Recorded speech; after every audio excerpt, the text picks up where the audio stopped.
अगर आप अपने एप्टीट्यूड टेस्ट के लिए प्रिपेयर कर रहे हो या फिर एक कॉमर्स के स्टूडेंट हो तो ट्रू डिस्काउंट, बैंकर्स डिस्काउंट और बैंकर्स गेन, इस तरीके की प्रॉब्लम को जरूर एनकाउंटर किया होगा आप लोगों ने।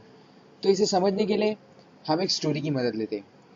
तो स्टोरी कुछ इस तरह की, एक बार एक मिस्टर मनी थे और एक मिस्टर गुड्स थे।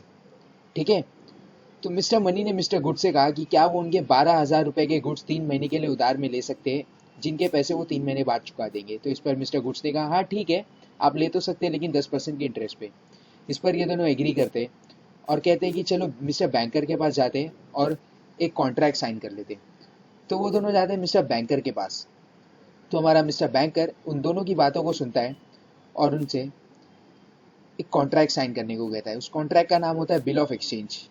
तो उस बिल ऑफ एक्सचेंज में लिखा होता है फेस वैल्यू 12,300, जो कि सूद समेत 3 महीने में 10% के इंटरेस्ट के साथ उसे चुकानी, मतलब 3 महीने बाद इतना पैसा उन्हें चुकाना होगा मिस्टर मनी को, मिस्टर गुड्स को। तो इस बात पर दोनों एग्री करके सिग्नेचर कर लेते हैं। लेकिन 1 महीने बाद होता क्या है, 3 महीने हुए नहीं, सिर्फ 1 महीना हुआ है। और तो मिस्टर मनी और मिस्टर गुड्स मिलते हैं। तो मिस्टर गुड्स कहते हैं कि मिस्टर मनी, मैं 2 महीना और इंतजार नहीं कर सकता, क्या आप मेरे सामान के पैसे मुझे अभी चुका देंगे, मिस्टर मेरे गुड्स के पैसे। तो मिस्टर मनी कहते हैं ठीक है, चलो बिल ऑफ एक्सचेंज को मिस्टर बैंकर के पास जाते हैं और कैश करवा लेते हैं। तो वो दोनों जाते हैं मिस्टर बैंकर के पास और मिस्टर बैंकर मिस्टर कुछ कैलकुलेशंस करता है। और कुछ कैलकुलेशंस करने के बाद मिस्टर बैंकर मिस्टर मनी से कहता है कि ठीक है मिस्टर मनी, आप मुझे 12,100 रुपये दे दीजिए और ये लीजिए 12,095 रुपीज़ मिस्टर गुड्स आपके। और वो सब अपने अपने अपने काम पर चले जाते हैं, अपने अपने रास्ते निकल लेते।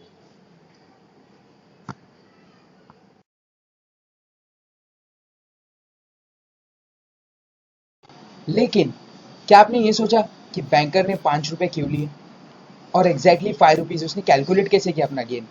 तो इसके पीछे एक फॉर्मूला है, लेकिन उसके पहले हम कुछ टर्मिनोलॉजीज को क्लियर कर लेंगे जिससे कि आपको इस तरीके की प्रॉब्लम को सॉल्व करने में मदद मिलेगी। तो पहली है फेस वैल्यू, जो वैल्यू बिल ऑफ एक्सचेंज में लिखी होती है जिसे पे करना होता है। और यहाँ पर हमारा बैंकर गेन है, बैंकर्स गेन जो कि 5 रुपीज़ था। और प्रेजेंट वैल्यू जो कि अभी की करंट वैल्यू, जो हम सिंपल इंटरेस्ट के फॉर्मूले से निकालेंगे। और ट्रू डिस्काउंट वो डिस्काउंट है जो कॉन्ट्रैक्ट को जल्दी पे तोड़ने की वजह से वो पेयर को मिलता है।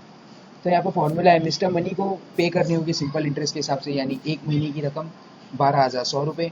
तो यहाँ पर ट्रू डिस्काउंट निकल के आता है face value minus present value. तो हमारा फेस वैल्यू था 12,300 रुपये का और प्रेजेंट वैल्यू 12,100, तो ट्रू डिस्काउंट आया हमारा 200 रुपीज़। बट बैंकर्स के गेन के लिए कुछ अलग ही फॉर्मूला था।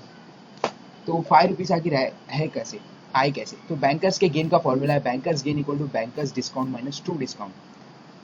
तो बैंकर का डिस्काउंट कैसे कैलकुलेट करें? तो बैंकर का डिस्काउंट कैलकुलेट करने के लिए हम ये फॉर्मूला यूज करेंगे, F P into R into T. Simple interest की तरह ही है, लेकिन यहाँ पर हम फेस वैल्यू यूज करेंगे और जो रिमेनिंग टाइम है ना गाइस, उसको यूज करेंगे टाइम पीरियड के हिसाब से। तो 2 महीने का रिमेनिंग टाइम था जिससे कि 205 रुपीज़ आए। तो बैंकर्स के गेन का फॉर्मूला लगा के हमें 5 रुपीज़ मिल गए।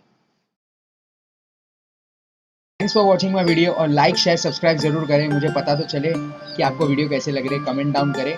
और जर्नी टू नोवेयर का कंक्लूजन पार्ट एग्जाम के बाद आने वाला है गाइस, तो stay tune in, like share subscribe. Thank you, lots of love.